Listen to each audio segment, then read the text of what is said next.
Tere Soome mängurid, mina olen Ott Madis Ozolit ja ma töötan Heroes 7 meeskonnas programmeerijana. My history as a Heroes of Might and Magic player started in 1996. I was 5 years old and I started playing Heroes of Might and Magic 2.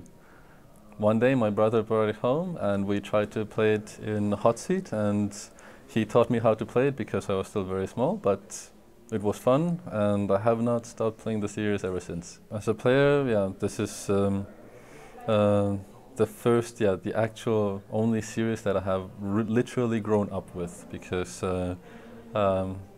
even growing older, I still play the old games. Well, maybe with the exception of Heroes of Might and Magic 1, I still play all the versions of the game.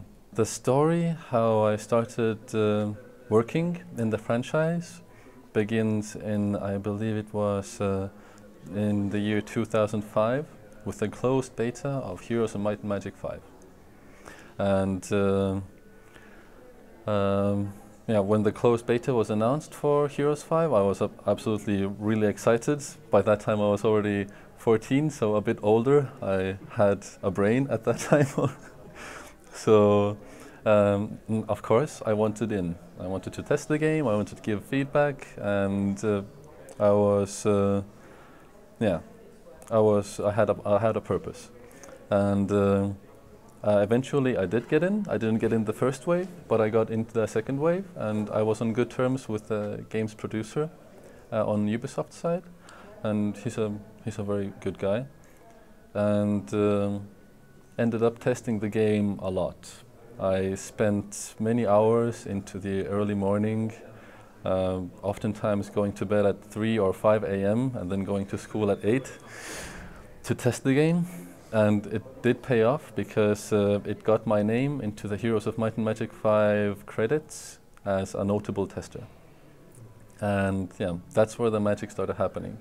And a small group was formed, which is now called the VIPs for the Might and Magic franchise. And I still had a lot of education ahead of me back then. And recently, in 2013, I completed my university education, and my specialty was computer systems and engineering in the Tallinn University of Technology, in the capital of Tallinn, in the capital of Estonia. And it felt natural for me to use my skills that I learned during the university education, which was programming quite a bit, and try and enter the video game industry. And I already knew the CEO for Limbic Entertainment, Stefan Winter, from previous times, from previous events with the Heroes franchise. And I already knew that they were working on Heroes 7 as a VIP. So I just asked him if he had a spot open.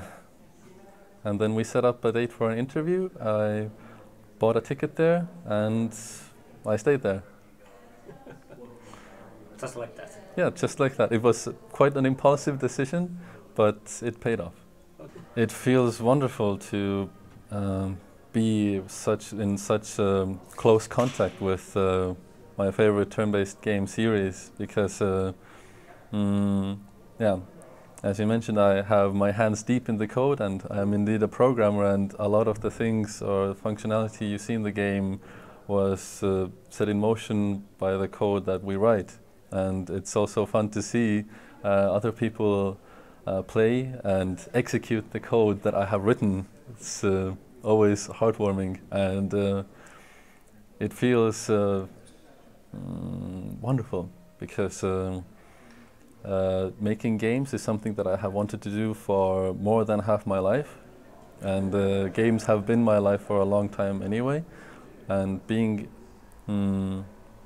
I would have never imagined myself, let's say 10-15 years ago, to be in such a position. So it especially feels good that I can touch other people with the creation that I have helped make. In Limbic, the company itself has a very flat hierarchy. Everybody is treated as an equal, everybody's opinion is processed equally. If you have an idea, then by all means say it, because it might be beneficial for the game, because it always helps to have many different viewpoints.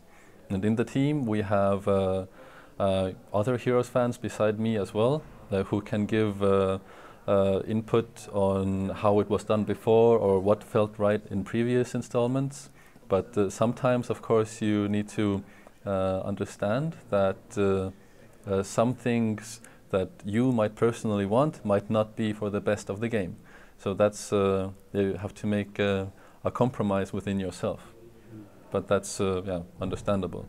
But all in all, everybody's opinion is taken into account, and it feels very nice to be involved. As my job would indicate, I'm not that big part of game design itself, but still in the daily routine I talk to designers a lot, because usually when I implement something, then it might feel strange for me when I'm testing it, and then you can talk to designers and work something else out or refine it. So in the end, it's beneficial for everybody.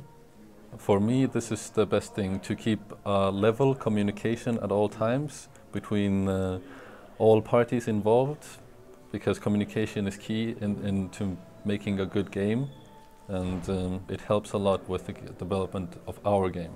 Everybody is valued and everybody's opinion is valued, and it feels good for the designer to see something that is successfully implemented and it feels good to play.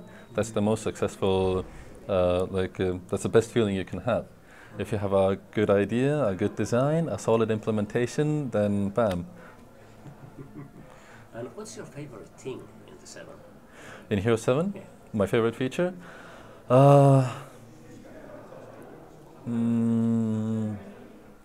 So far, I think it's the refinements we have been trying to do to improve the dynamics of the combat map. So the actions you can do in the combat map itself, some streamlining, and also the caravan system on the adventure map. It's kind of hard to choose, but it's a long-time fan favorite is the caravan system, at least from Heroes 5, Tribes of the East. So we try to take this feature and refine it even more to streamline the gameplay on the adventure map. Yes, the decision for Unreal 3, I think, was a very deliberate and well-educated one. Well, one of the success stories for Unreal Engine 3 games and turn-based games is lately XCOM. It's also, the latest XCOM is awesome. It really nailed it, and well, it's also a bit of a benchmark for us to beat. It's a different game, it's different gameplay, but still it's a nice reference point that if we can do better than that as a turn-based game.